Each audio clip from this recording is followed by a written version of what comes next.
இங்கே முத்து, மீனா ரோஹிணியை பற்றி விசாரிக்கிறதுக்காக எல்லார்கிட்டையும் விசாரிச்சுட்டு வர்றாங்க.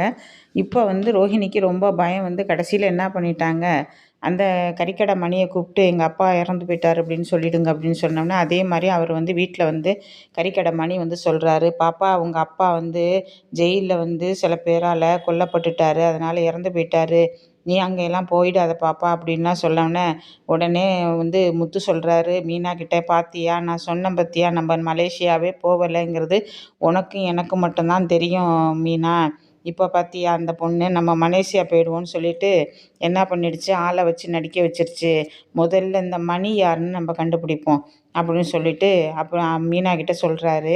இங்கே விஜயா ரொம்ப வருத்தப்படுது அவங்க அப்பா இறந்து போயிட்டாங்களேன்ட்டு. முத்து என்ன பண்ணுறாரு, மீனா முத்து கூட சேர்ந்து வெளியில் வர்றாங்க. அப்போ என்ன பண்ணுறாங்க, அந்த பாட்டியும் தாத்தாவும் செருப்பு தைச்சிக்கிட்டு இருந்தாங்கல்ல, அவங்கள போலீஸ்காரவங்க மிரட்டி எல்லாத்தையும் அடித்து இது பண்ணுறாங்க, அவங்கள விரட்டி விட்றாங்க. அந்த பாட்டியை கீழே தள்ளி விட்டுறாங்க. அப்போ முத்து என்ன பண்ணுறாரு, போலீஸ்கார சட்டையை பிடிச்சி, என்னையா என்ன பாட்டியெல்லாம் பிடிச்சி வெளியே நீ கீழே தள்ளுற, நீ எல்லாம் ஒரு போலீஸா அப்படிங்கும்போது அவர் என்ன பண்ணுறாரு, ஸ்டேஷனில் கம்ப்ளைண்ட் கொடுத்து முத்துவை உட்கார வச்சிடுறாரு. உட்கார வைக்கவும் இங்கே என்ன பண்ணுறாங்க, மீனாவும் அங்கே நிற்கிறாங்க.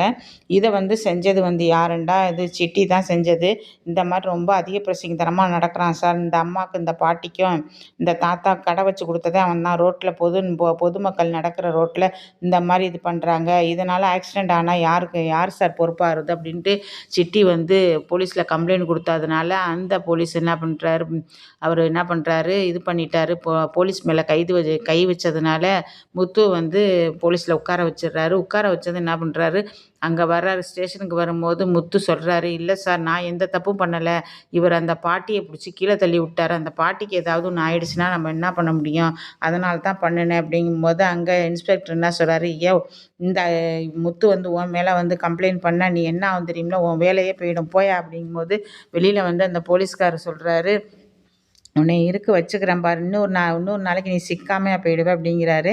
இங்கே பாட்டியும் தாத்தாவையும் பார்க்கறதுக்காக முத்து வர்றாரு. அந்த கடையில் எதுவும் ஜாமான் கிடக்கான்னு பார்க்க வரும்போது முத்துவோட ஃபோன் அதில் இருக்குது. முத்துவோட ஃபோன் அங்கே இருக்கும்போது, ஏது இந்த நம்ம ஃபோனு பாட்டிக்கு தாத்தாக்கு எப்படி கிடச்சிச்சு அப்படின்னு சொல்லிட்டு கேட்க வர்றாரு. கேட்க வரும்போது, ஆமாய்யா பாட்டி சொல்கிறாங்க, ஆமாப்பா முத்து, ஒரு நாள் ஒரு பொண்ணு செருப்பு தைக்க வந்துச்சு, அப்போ இந்த ஃபோனை கீழே போட்டு போயிடுச்சு, நான் தான் எடுத்து வச்சேன், இது ஏன் ஃபோன் பாட்டி, அந்த பொண்ணு எப்படி இருக்கும் அப்படின்னு சொல்லிட்டு கேட்குறாரு.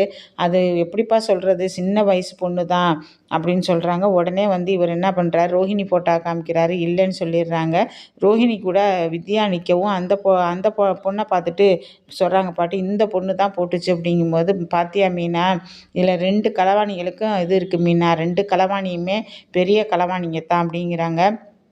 அப்போ சொல்கிறாரு, முத்து சொல்கிறாரு, இதை என் ஃபோனை திருடி என் ஃபோன்லேருந்து சிட்டிக்கு அனுப்பியிருக்கிறா அந்த ரோஹிணி அப்படின்னு சொல்லிட்டு வீட்டில் சொல்கிறதுக்காக வர்றாரு. இங்கே ரோஹிணி என்ன பண்ணுது, வித்யாட்ட ரொம்ப சந்தோஷமாக பேசிக்கிட்டு இருக்கு, எப்பா இந்த முத்துவோட தொல்லை முடிஞ்சிடுச்சு வித்யா அப்படின்னு சொல்லிட்டு இருக்கும்போது, இப்போ என்னடி பண்ண போகிற அடுத்தது அப்படிங்கும்போது, அம்மா வரட்டும் சொல்கிறேன் அப்படிங்கும்போது, அதே மாதிரி அவங்க அம்மா ரோஹிணியோட அம்மா ஒரு ஃபோட்டோ கொடுக்குறாங்க. என்னடி இது, என்னடி ஃபோட்டோ அப்படிங்க, எங்கள் அப்பாவோட ஃபோட்டோ, என்னடி சொல்கிற, உங்கள் நிஜ அப்பா ஃபோட்டோவை வச்சு உங்கள் வீட்டில் கொண்டு போய் கொடுக்க போறியா அப்படிங்க, ஆமாம் அப்படின்னு சொல்லிட்டு ரோஹிணி என்ன பண்ணுறாங்க, அந்த ஃபோட்டோவை வச்சு தாண்டி பெரிய கதையே இருக்குது, எங்கள் அப்பா பார்க்கணுன்னாங்கல்ல, எங்கள் அப்பா தான் அந்த அப்பா செத்து போயிட்டார், மலேசியா அப்பா செத்து போயிட்டார், இப்போ நான் எங்கள் அப்பா ஃபோட்டோ கொண்டு போய் வீட்டில் வைக்க போகிறேன் அப்படின்னு சொல்லும்போது, ரோஹிணி அந்த ஃபோட்டோவை எடுத்துக்கிட்டு வீட்டுக்கு வர்றாங்க.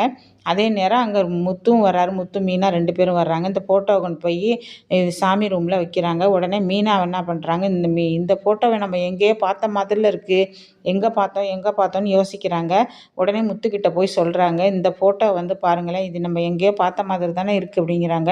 ஆமாம் மீனா, எங்கே பார்த்தோன்னு தான் ஞாபகம் இல்லை அப்படிங்கும்போது, ரோஹிணி நாங்கள் இந்த ஃபோட்டோவை எங்கேயோ பார்த்துருக்கோமே, இது உங்கள் அப்பாவா, மலேசியாவில் இருந்தாங்கங்கிறீங்க, நான் எங்கேயோ பார்த்துருக்கேனேன்னு வாய் தவறி ரோஹிணிகிட்ட மீனா சொல்கிறாங்க, நீங்கள் எங்கேயுமே பார்த்துருக்க முடியாதுங்க, அப்படி எங்கள் அப்பா பிறந்ததுலேருந்தே மலேசியாங்க, நீங்கள் எங்கேயுமே பார்த்துருக்க முடியாதவர் அப்படிங்கிறாங்க.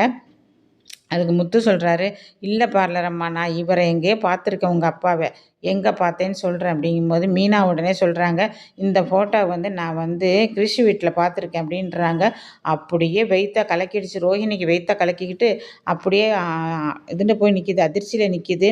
ஆமாம் ரோஹிணி, இந்த ஃபோட்டோவை நான் வந்து கிறிஷ் வீட்டில் பார்த்துருக்கேன். அங்கே ஊரில் இருக்கும்போது ஒரு நாள் நாங்கள் போனோம்ல கிறிஷை பார்க்கறதுக்கு, அப்போ கூட அவங்க விரட்டி அடித்தாங்கல்ல, அப்போ இந்த ஃபோட்டோ அவங்க சாமி கும்பிட்டுக்கிட்டு இருந்தாங்க, அப்போ நான் பார்த்துருக்கேன் அப்படின்னு மீனா சொல்கிறாங்க.